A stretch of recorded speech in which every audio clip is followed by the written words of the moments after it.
Express is one of my all-time favorite Christopher Lee and Peter Cushing collaborations. The two have also appeared together in films like The Curse of Frankenstein, Horror of Dracula, The Mummy, and tons more. But Horror Express stands out because it's an adaptation of John W. Campbell's 1938 novella Who Goes There?, which has also been adapted into classics like The Thing from Another World, John Carpenter's The Thing, and a rather forgettable 2011 prequel. The film begins with Christopher Lee's character Alexander Saxton excavating a cave in Manchuria, where he stumbles across the remains of a primitive ape-like creature. He plans to take the remains with him on a train going from China to Moscow, where he also meets his old friend Dr. Wells, played by Peter Cushing. While at the train station, a thief attempts to break open the crate holding the remains, but is soon found dead with his eyes completely white.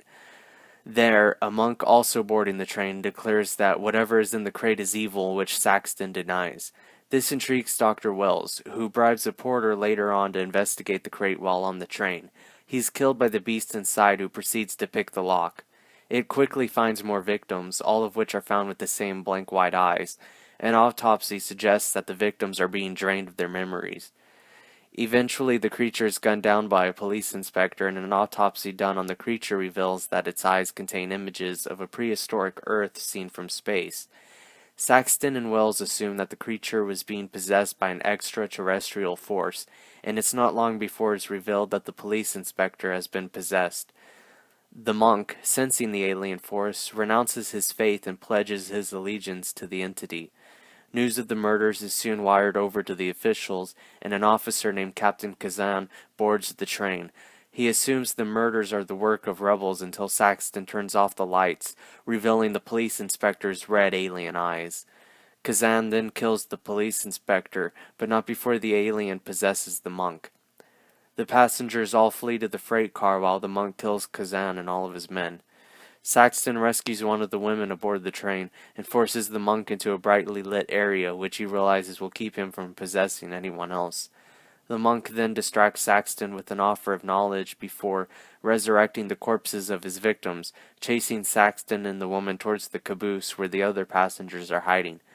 Meanwhile, the Russian government tells a dispatch station ahead to switch the train tracks and destroy the train, which forces Saxton and Wells to try and separate the caboose. The train is then launched off the side of a cliff, killing the alien and its zombie army as the film ends. Horror Express was filmed in December of 1971, just 10 months after Peter Cushing's own wife had died in February of that year. The actor originally didn't want to work on the project, but was persuaded by Christopher Lee, who talked about all of their past working experiences to get him to stay. The working conditions for the film were extremely low-budgeted. For example, there was only one set available for the train cars, so the scenes used for each car would have to be shot all at once, and then they would reconstruct the set for the next shoot. Unfortunately, the film wasn't too big of a success, and was even considered unsuccessful in the director's home country of Spain. Luckily, however, the film has been discovered by horror fans all over and gathered a cult following over the decades. I can only imagine the potential in remaking this film. It could easily be as fantastic as The Thing from Another World getting remade into John Carpenter's 1982 classic. If you haven't checked it out yet, I highly recommend doing so. What if one of you is the monster? Monster? We're British, you know.